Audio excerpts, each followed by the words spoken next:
eu vou tentar ser bem rápido para a gente aproveitar mais, inclusive, a parte final com relação às perguntas e respostas, certo? Eu vou já compartilhar a minha tela. Bom, o anexo 5 da NR7 trata do controle médico ocupacional das exposições a substâncias químicas cancerígenas e radiações ionizantes. Eu quero destacar logo do início que esse é o início de um processo de discussão sobre essa questão do câncer relacionado ao trabalho. Foi o início pretendemos dar continuidade a esse trabalho. Eu fui coordenador da Comissão Nacional Permanente do Benzeno nos últimos anos e também coordenei um grupo de tripartite de discussão, um grupo sobre cancerígenos. E a ideia é que a gente avance nesse debate. Certo? Primeiro, eu vou falar rapidamente sobre a importância desse tema. Segundo a Agência Internacional de Pesquisa em Câncer, nós tivemos 14 milhões de novos casos e 8 milhões de mortes associadas ao câncer no mundo em 2012. Aqui não falando do câncer relacionado ao trabalho, como um todo. Né? E segundo a OMS, a expectativa é que teremos 21 milhões de novos casos de câncer em 2030. E aqui no Brasil, o INCA estima que, tanto em 2016 como em 2017, nós tivemos 600 mil novos casos de câncer, aí falando do câncer como um todo. Portanto, isso é um problema de saúde pública que todos nós já conhecemos. E a relação disso com o trabalho? Vários estudos mostram a importância do câncer relacionado ao trabalho e um estudo recente, de 2015, mostrou que de 4% a 8% dos cânceres são desencadeados por fatores relacionados ao local de trabalho.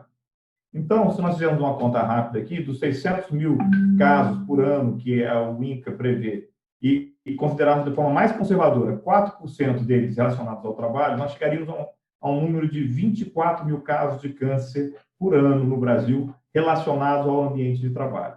E, infelizmente, nós não damos ainda a atenção necessária para esse problema. Por isso, o nosso interesse em fazer o anexo 5º da NR7, de trazer essa discussão e começar a fazer exigências com relação ao PCMSO nesse sentido.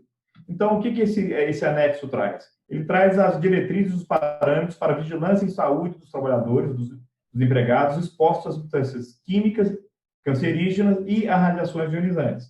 Com qual objetivo? Visando a prevenção e detecção precoce de câncer relacionado ao trabalho.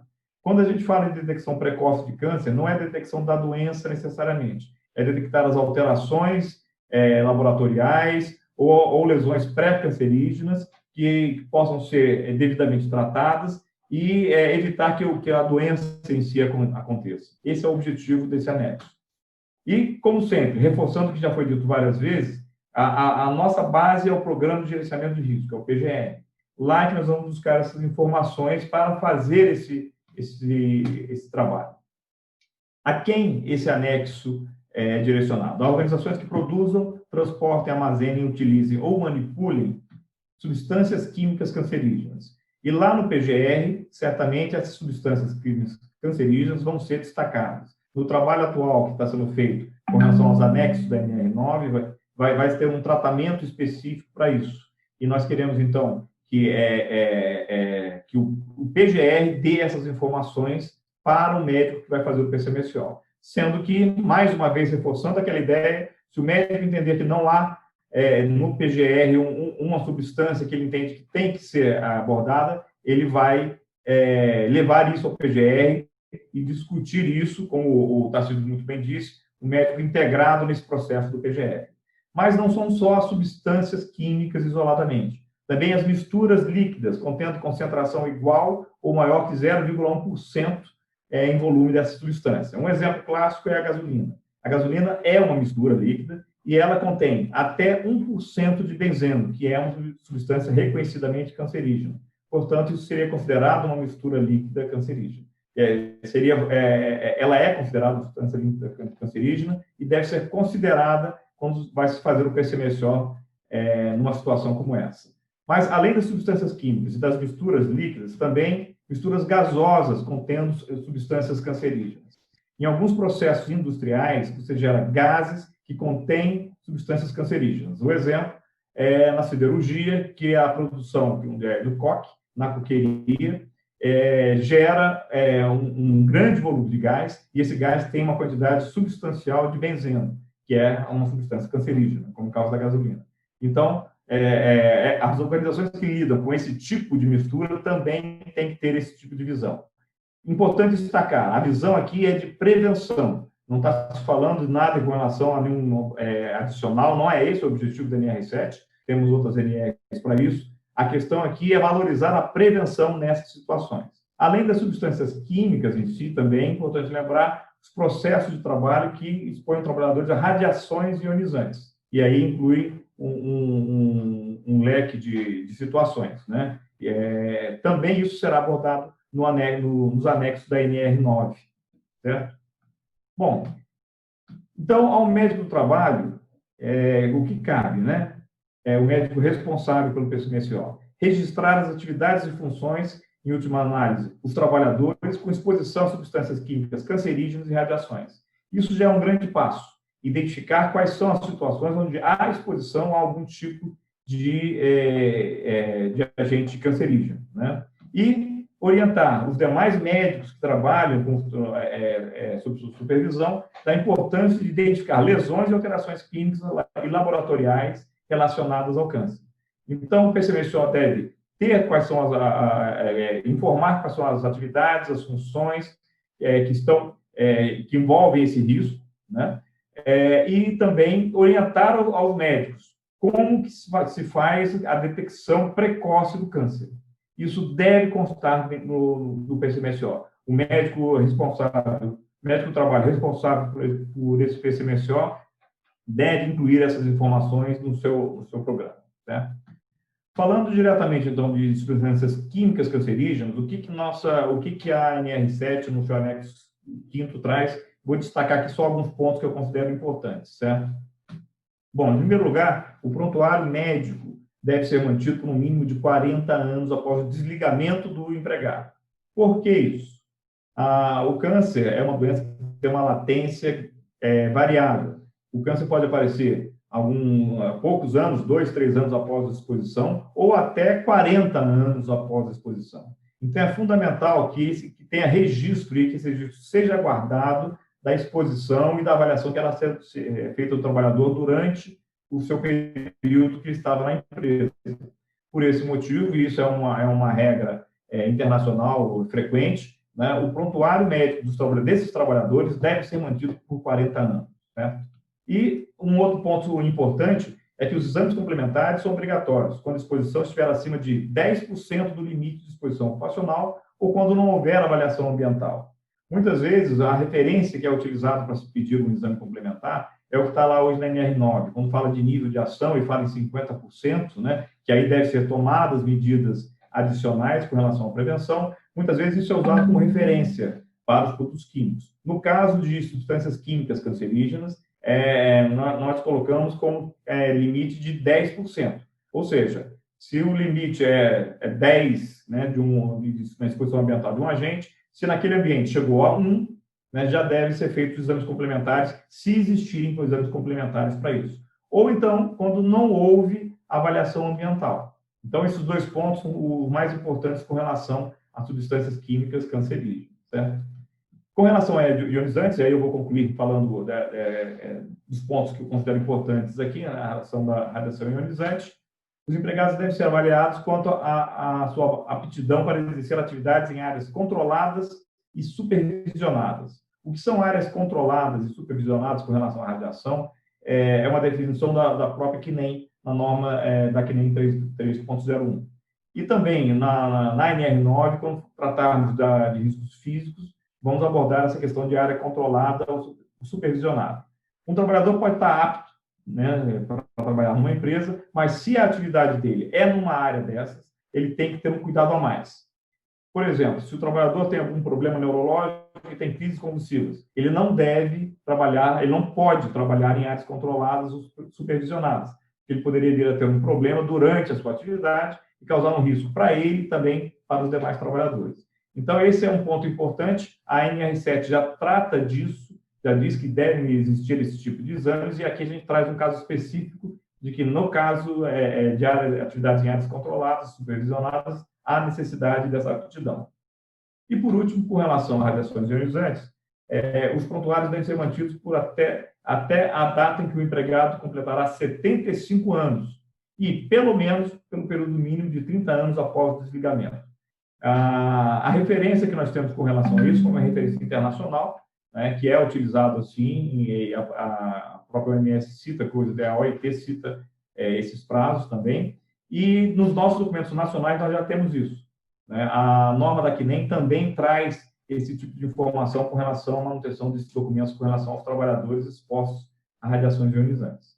Então, concluindo, o que eu gostaria de dizer e reforçar é que isso aqui foi um trabalho que nós fizemos em conjunto, de modo tripartite, como sempre, tentando avançar nessa discussão sobre câncer relacionado ao trabalho, que é a principal causa de morte relacionada ao trabalho na Europa, e provavelmente aqui no Brasil nós não temos dados confiáveis sobre isso, mas certamente tem uma importância muito grande também para a saúde do trabalhador e da comunidade como um todo. Portanto, nós estamos iniciando essa discussão e pretendemos avançar nisso aí nos próximos meses, próximos anos.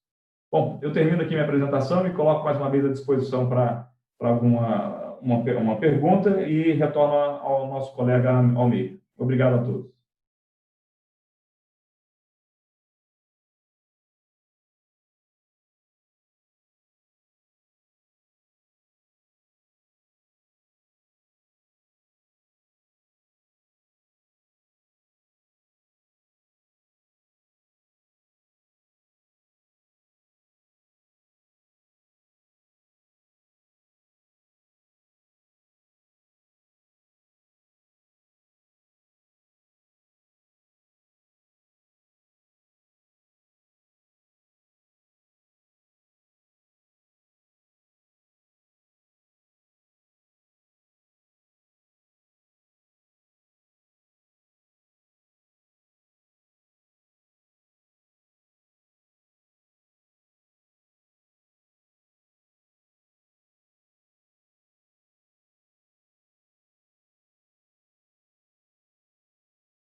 Obrigado.